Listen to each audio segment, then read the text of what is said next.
오늘 본문을 보면 에스라라는 인물이 등장하죠. 이 에스라를 성경에서는 학자요 제사장이라 이렇게 표현을 하고 있습니다.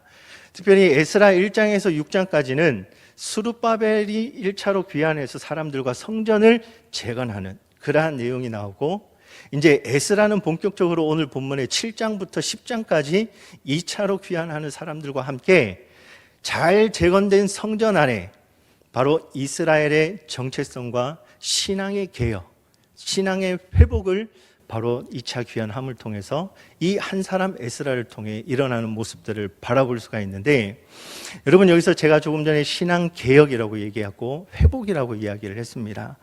이 회복이라는 의미는 무엇이냐면 원래의 상태로 돌이키다, 원래의 상태를 되찾다라는 것이 회복이라는 표현을 그렇게 써요. 그래서 우리가 질병이 들었을 때 다 나을 때 회복이라는 표현, 치료라는 표현 그렇게 사용을 하는데, 이 신앙 개혁, 우리가 개혁이라는 단어를 보면 어떤 새로운 것을, 이제 예전 것을 뜯어서 새롭게 고치는 것을 개혁이라고 이야기를 합니다. 근데 신앙 개혁, 우리 교단에서도 우리의 신학을 개혁 신학이라고 이렇게 이야기를 하는데, 뭐 어떤 새로운 것을 뜯어서 고치는 그러한 게 아니라 성경에서 말하는 이 개혁이라는 것은 하나님께로 돌아오는 것, 하나님의 말씀으로 다시 원래대로 돌아오는 것을 개혁이라고 이야기를 합니다. 그런 의미에서 이 에스라를 한 사람 하나님께서 택하여 주시고 이스라엘이 무너졌던 그러한 신앙들을 다시금 개혁하고 회복하는 그러한 한 사람으로 오늘 에스라를 선택하셨다는 것을 볼 때에, 오늘 우리 사랑하는 우리 귀한 성도님들 한 사람 한 사람이 우리 교회를 위하여, 우리 여러분들의 가정을 위하여, 우리 나라와 민족을 위하여 선택받은 하나님의 자녀들인 줄 믿습니다. 그 한 사람으로 하나님 앞에 영광 돌리며 나아가는 저와 여러분들이 되시기를 주님의 이름으로 축복합니다. 오늘 이 포로 귀환을 많은 선지자들이 있지만 특별히 이사야 선지자는 에덴이라는 표현을 사용을 하고 있어요. 이사야 51장 3절 말씀을 보니까 나 여호와가 시온의 모든 황폐한 곳들을 위로하여 그 사막을 에덴 같게, 그 광야를 여호와의 동산 같게 하였나니 그 가운데 기뻐함과 즐거워함과 감사함과 창화하는 소리가 있으리라. 아멘. 하나님께서는 그 광야를 거하는 이스라엘을 번영과 기쁨과 즐거움이 가득한 바로 에덴의 상태, 여호와의 동산으로 회복시키는 그러한 표현으로 이사야 선지자는 지금 말을 하고 있어요. 또한 우리가 잘 알고 있는 에스겔 선지자도 마찬가지로 36장 35절에 사람이 이르기를 이 땅이 황폐하더니 이제는 에덴 동산같이 되었고 황량하고 적막하고 무너진 성읍들의 성벽과 주민이 있다 하리니. 오늘 이 에스겔 선지자가 그 포로 귀환에 대해서 예언을 하는 내용이 이제 그 황폐되었던 땅 예루살렘, 그리고 무너지고 적막하고 그러한 곳에 많은 사람들이 있을 것이다 라는 표현으로 에덴 동산같이 되었다. 여러분, 하나님께서 창조하실 때 그 에덴 동산, 그리고 그 안에 모든 만물들, 특별히 피조물인 아담과 하와를 창조하셨을 때 하나님이 표현하신 것이 있습니다. 그게 무엇이냐면 심히 좋았더라. 그리고 그 에덴이라는 곳은 늘 하나님의 인재함을 경험하고 하나님과 함께 동행했던 그러한 곳이 에덴이었다는 사실입니다. 오늘 이 에스라를 통해서, 그리고 이사야 선지자나 에스겔 선지자가 이 포로 귀환이 그냥 종교의 그러한 회복이 아니라 그들의 이스라엘의 하나님과 함께 하심, 그리고 하나님의 임재하심을 회복하는 일이 바로 그 포로 귀환의 일인 것을 분명하게 말씀을 하고 있는 것입니다. 여러분, 이거는요 하나님의 섭리요 하나님의 경륜인 줄 믿습니다. 오늘 우리의 삶 속에서도 이러한 회복하게 하시는 하나님의 은혜를 경험할 수 있는 저와 여러분들이 되시기를 주님의 이름으로 축복합니다. 오늘 본문 읽지는 않았는데 1절에서 5절까지 말씀을 보면 에스라의 족보에 대해서 나옵니다. 에스라부터 쭉 위로 올라가서 이제 16대까지 올라가는 데가 대제사장 아론이에요. 모세의 형이죠. 그 대제사장 아론의 16대 손이 바로 에스라라고 이제 본문에서는 이야기를 하고 있습니다. 그런데 이 16대에 걸쳐서 이제 기록되어져 있는 족보 가운데 기록이 안 된 사람들의 이름이 9명에서 10명 정도 있어요. 그런 사람들은 이제 부정적으로 평가를 받거나 하나님의 뜻에 합당하지 못한 삶을 살았던 사람들은 그 족보에 삭제되는 그러한 모습들을 볼 수가 있는데, 우리가 족보를 이야기하면 마태복음 1장을 보면 누구의 족보가 나오죠?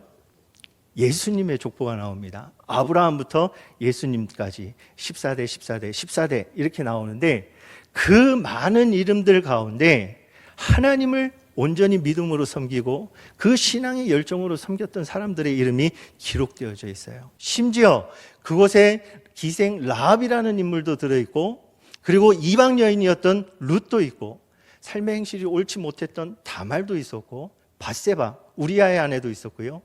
그 여인의 이름들조차도 바로 구원의 계획에 이르는 하나님의 귀한 족보에 올라가 있는 모습들을 바라볼 수가 있습니다.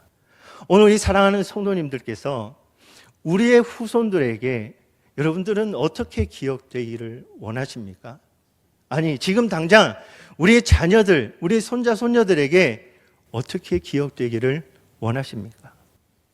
오늘 이 에스라를 보게 되어지면 그 대제사장 가문으로서 포로 시대에 불구하고도 그 하나님을 섬기고 그 가문의 신앙의 유산들이 온전하게 바른 신앙으로 계승되어졌던 그러한 모습들을 오늘 본문 족보에서 알 수가 있다는 사실입니다.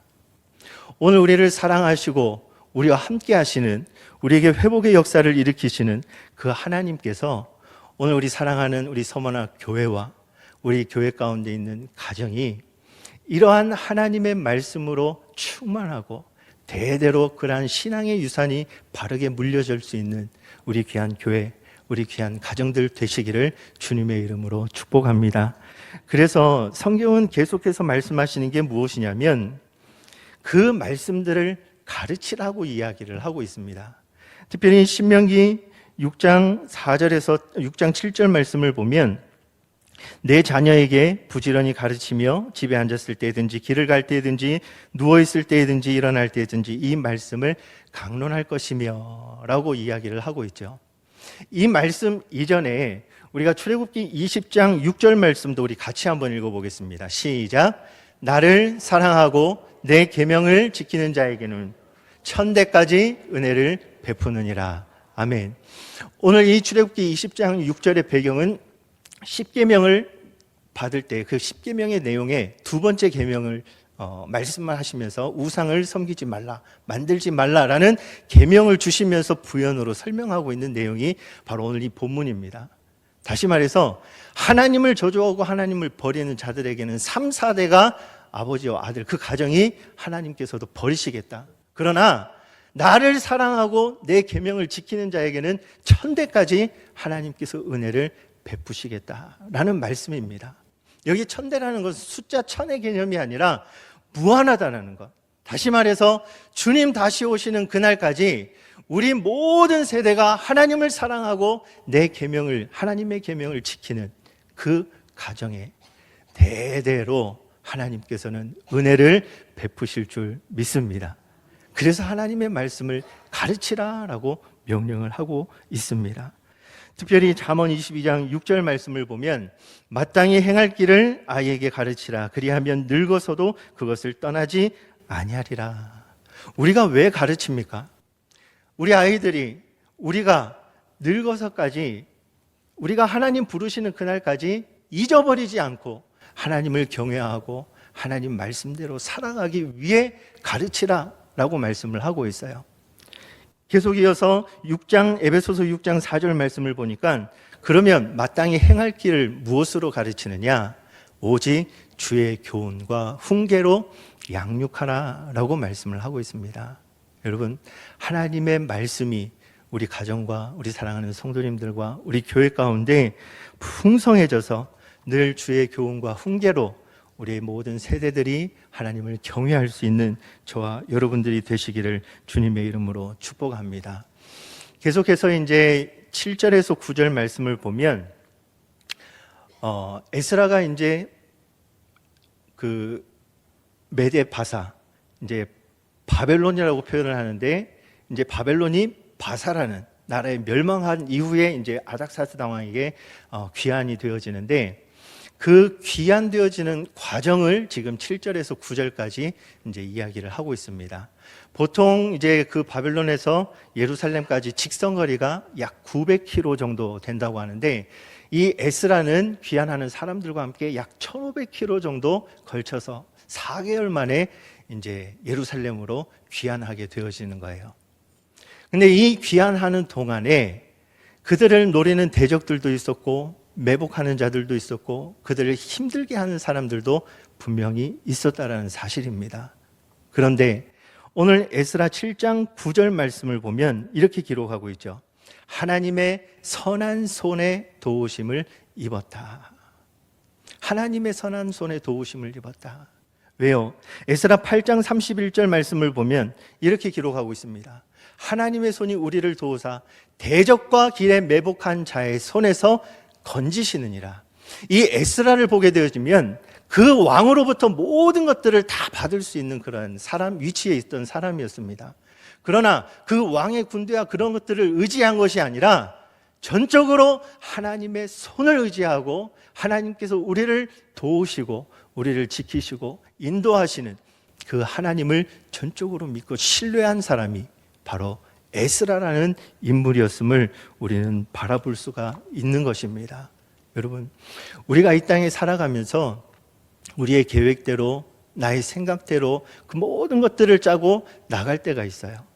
그런데 그 모든 것들을 인도하시는 분은 내가 아니라 살아계신 우리 하나님이신 줄 믿습니다. 그래서 잠언 16장 1절 말씀을 보면 마음의 경영은 사람에게 있어도 말의 응답은 여호와께로부터 나오느니라 라고 말씀을 하고 있는 것이죠. 그래서 우리가 우리의 삶을 되돌아볼 때, 그리고 그 되돌아본 삶을 통해서 우리가 앞을 바라볼 때, 지금 현재의 삶을 바라볼 때 그 모든 것들이 하나님으로부터 나온다라는 것을 우리가 기억하고 나아갈 때 그 자리마다 여러분들이 행하는 모든 일들마다 하나님의 선하신 손의 도움이, 손길이 우리에게 임할 줄 믿습니다. 그래서 모세는 이스라엘 백성들에게 이렇게 말합니다. 우리 같이 한번 읽어볼까요? 신명기 33장 29절입니다. 같이 읽겠습니다. 내 대적이 내게 복종하리니 내가 그들의 높은 것을 밟으리로다. 할렐루야. 오늘 본문에 보면 너는 행복한 사람이다. 여러분 행복하십니까? 무엇 때문에 행복하십니까? 오늘 모세는 이스라엘 백성들에게 너는 정말 행복한 사람이다. 왜요? 하나님의 구원을 너에게 임했고, 그 구원받은 백성들에게 하나님께서 돕는 방패로서, 그리고 너의 영광의 칼로서 그 모든 대적들과 대하는 모든 것들을 이기게 하시고 하나님의 자녀로서의 삶을 살아가게 하신다라는 사실입니다. 오늘 이 도움의 손길이 오늘 저와 여러분들에게 있는 줄 믿습니다. 그런 의미에서 우리 인사 한번 합시다. 당신은 행복한 사람입니다.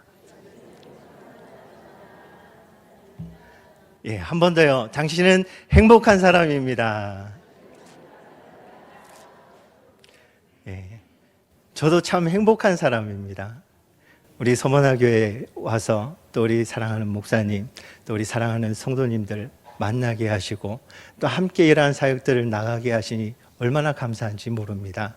우리가 정말 하나님으로 말미암아 행복한 삶, 행복한 사람이 되셔서 우리의 삶의 모든 것으로 돕는 방패로서, 우리의 영광의 칼로서 하나님께서 인도하심을 경험하는 저와 여러분들이 되시기를 주님의 이름으로 축복합니다. 이러한 에스라가 그러한 도우심을 입었을 때에 정말 위대한 결심과 결단하는 모습이 10절 말씀에 있어요. 에스라 7장 10절 말씀을 보면 에스라가 여호와 율법을 연구하여 준행하며 율례와 규례를 이스라엘에 가르치기로 결심하였었더라. 그런데 오늘 읽지는 않았는데 우리 8장 31절 말씀에도 이렇게 기록이, 에스라 9장 5절에 이런 말씀이 있습니다. 저녁 제사를 드릴 때에 내가 근심 중에 일어나서 속옷과 겉옷을 찢은 채 무릎을 꿇고 나의 하나님 여호와를 향하여 손을 들고, 오늘 이 본문의 배경은 뭐냐면 그 귀한 한 이스라엘 백성들이 여전히 무지한 채로 있는 그러한 모습들을 바라보니 자신들의 그 조상들이 지었던 죄, 이 이스라엘 민족의 죄, 백성의 죄, 자신의 죄인 마냥 그 겉옷을 찢은 채로 하나님 앞에 금식하고 기도하는 모습입니다. 바로 말씀과 기도 가운데. 그리고 에스라 10장 3절 말씀을 보면 곧 내 주의 교훈을 따르며 우리 하나님의 명령을 떨며 준행하는 자의 가르침을 따라 이 모든 아내와 그들의 소생을 다 내보내기로 우리 하나님과 언약을 세우고 율법대로 행할 것이라. 이 말씀은 뭐냐면 그 당시 이스라엘 민족들이 하나님의 자녀로서 통혼을 금지했음에도 불구하고 오랜 기간 동안 포로 생활 가운데 또 그 많은 이방 지역들 가운데 통혼함을 통해서 정말 마음이 아프지만 인정에 얽매이지 아니하고 환경에 얽매이지 아니하고 하나님의 언약의 말씀대로 다 끊어내 버리는 그러한 에스라의 신앙의 개혁 결단을 우리가 볼 수가 있는 것입니다. 여러분, 우리가 이 땅의 삶을 살아가면서 내가 하나님 말씀대로 살아가고 있어 말로만 하는 것이 아니라 우리를 방해하는 신앙의 모든 요소들을 에스라와 같이 결심하고 결단하고 끊어내는 그러한 믿음의 용기가 우리에게 필요하다라는 사실이에요. 그러할 때에 바로 하나님의 그 선하신 도우심을 통하여 하나님의 회복이 오늘 우리 가운데 일어날 줄 믿습니다. 우리 다시 한번 10절 말씀 같이 한번 읽어보겠습니다. 시작. 에스라가 여호와 율법을 연구하여 준행하며 율례와 규례를 이스라엘에게 가르치기로 결심하였더라. 아멘. 오늘 이 말씀을 보면 이스라엘 민족이 여전히 그 이전에도 그랬고 하나님 말씀에 또 하나님 가운데 단절되는 그러한 모습들을 보며 이러한 결심을 한 에스라를 볼 수가 있습니다. 제가 서두에 북이스라엘과 남유다의 멸망에 대해서 말씀을 드렸는데 여러분, 이 민족이 왜 멸망을 당했습니까? 그들이 국력이 약해서요? 그들의 힘이 약해서 재물이 없어서요? 사람이 없어서요? 아니라는 거예요. 그 이스라엘의 멸망에 대해서 오늘 호세아 선지자는 호세아 4장 6절에 이렇게 이야기를 하고 있어요. 내 백성이 지식이 없음으로 망하는도다. 내가 지식을 버렸으니 나도 너를 버려 내 제사장이 되지 못하게 할 것이요 내가 내 하나님의 율법을 잊었으니 나도 내 자녀들을 잊어버리라. 다시 말해서 그 이스라엘 민족이 멸망한 이유가 무엇이냐? 하나님을 아는 지식, 하나님을 버렸다라는 겁니다. 저 없음으로라는 것은 완전히 소멸되어서 없어진 것을 이야기를 하고 있어요. 그리고 하나님을 아는 지식을 버렸다라는 거예요. 이 버렸다라는 의미는 대적하는 거고 무시와 멸시일 그런 뜻을 포함하고 있습니다. 다시 말해서 온전히 하나님만을 경외하고 하나님만을 바라보고 하나님을 사랑해야 할 그 민족이 하나님을 섬기는 것과 동시에 우상을 같이 섬기니 하나님께서 얼마나 싫어하셨겠습니까? 그 하나님을 버렸다라는 거예요. 그리고 하나님의 말씀을 잊어버렸다라는 사실입니다. 여러분, 오늘 우리가 이 땅의 삶을 살아갈 때에 이스라엘 민족과 똑같은 그런 삶을, 그런 모습을 볼 때도 있어요. 하나님과 단절된 모습, 하나님의 말씀에 멀어지는 모습, 하나님을 잊어버리는 모습. 하나님께서는 오늘 우리에게 이 에스라 한 사람을 선택하시고 그 말씀과 기도와 하나님을 사랑하는 그 마음이 오늘 우리에게도 있기를 원하고 계신다라는 사실입니다. 늘 그 말씀 가운데 우리가 살아갈 수 있는 저와 여러분들이 되시기를 간절히 소망합니다. 그래서 다시 10절로 오게 되어지면 이 에스라는 이미 율법에 익숙한 학자라고 얘기를 했어요. 익숙하다라는 표현은 그 율법에 대해서 전문가였습니다. 그런데 그 에스라가 다시금 또한 더욱더 매진하는 것이 무엇이냐? 하나님의 말씀을 연구하겠다라는 거예요. 저 연구한다라는 것은 하나님의 뜻을 찾고 구하는 일에 매진을 다한다는 그런 표현이고, 준행한다라는 것은 행하다, 일하다, 그리고 만들어내다라는 의미가 있는데, 그 찾고 구한 하나님의 뜻, 하나님의 말씀을 그냥 머릿속에만 가지고 있는 것이 아니라 그가 실제로 살아가면서 그 삶 속에 하나님의 뜻을 나타내고 하나님의 뜻을 위하여, 하나님의 영광을 위하여 그 말씀을 순종하는 그런 모습들을 우리에게 보여주고 있습니다. 그래서 이 에스라가 연구하고 준행했던 그 모든 삶 속에 바로 이스라엘 민족들에게 자신의 모든 것들을 다해서 가르치기로 결심했다라는 겁니다.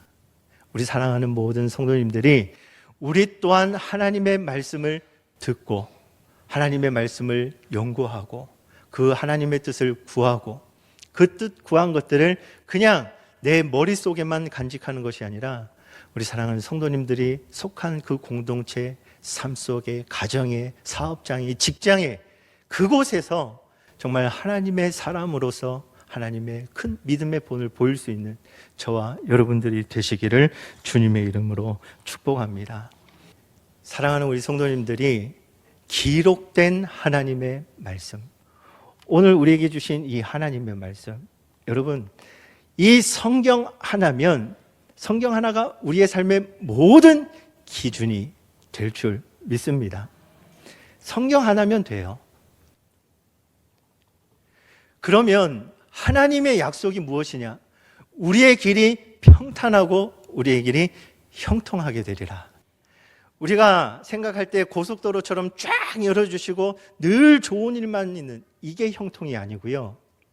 그 가는 길에 험한 산지가 있다 할지라도, 우리를 쓰러뜨리고 넘어뜨리는 대적들이 있다 할지라도 그곳에 내가 하나님과 함께 한다면, 그곳에 하나님의 말씀이 내가 지켜지고 순종하는 삶이 되어지는 그것이 된다면 바로 사랑하는 성도님들이 있는 그곳이 형통의 길이라는 사실입니다. 믿으십니까? 이러한 형통과 평탄의 길이 오늘 우리 세대뿐만 아니라 우리 가정의 자녀들, 아까 처음에 말씀드린 것처럼 천대에 이르기까지 우리 사랑하는 서머나 교회 모든 가정들의 후손들 가운데 이러한 형통의 은혜가 있기를 주님의 이름으로 축복합니다. 이러한 말씀 속에 회복의 하나님을 경험하는 우리 사랑하는 모든 성도님들이 되시기를 간절히 소망합니다. 이제 말씀을 맺겠습니다. 우리 하나님은요, 말씀하신 모든 언약을 반드시 지키시고 성취하시고 이루시는 분이십니다. 믿으십니까? 그 하나님의 섭리 안에 오늘 우리 사랑하는 성도님들을 한 사람 한 사람 한 사람 세워주셨어요. 가정에서, 우리 교회에서, 여러분들의 사업장에서, 여러분들의 직장에서 한 사람 한 사람 세워주셨습니다. 왜요? 하나님의 말씀을 지키는 우리 한 사람 한 사람을 통해서 우리의 가정을 회복시키시고 우리의 교회를 회복하고 여러분들의 사업장과 직장과 여러분들이 속한 모든 있는 곳에 하나님의 회복의 역사를 나타내시기 위함입니다. 일할 때 하나님의 말씀이 우리 삶 가운데 능력으로 나타나셔서 특별히 우리 시대뿐만 아니라 우리 개인의 삶, 우리 가정, 우리 교회 늘 하나님의 말씀을 듣고 또 연구하고 그 말씀을 살아내고 또 가르침으로 가득해서 우리 가정과 교회, 우리 모든 성도들을 통해서 이 말씀이 우리 이웃으로, 우리 나라의 민족으로 흘러 넘쳐나갈 때에 그 곳곳마다 하나님께서 회복의 역사를 일으켜 주실 줄로 믿습니다. 오늘 하루도 또 이번 한 주간도 여러분의 인생의 모든 삶 속에, 아니 천대에 이르기까지 바로 선택해 주신 그 하나님의 은혜를 기억하며 하나님의 말씀을 붙들고 그 말씀대로 살아낼 때 그 곳곳마다 하나님의 회복의 역사를 경험할 수 있는 저와 여러분들과 우리 가정과 우리 서머나가 될 줄 믿습니다. 이러한 삶이 되기를 주님의 이름으로 축복합니다. 기도하겠습니다. 사랑의 하나님, 감사를 드립니다.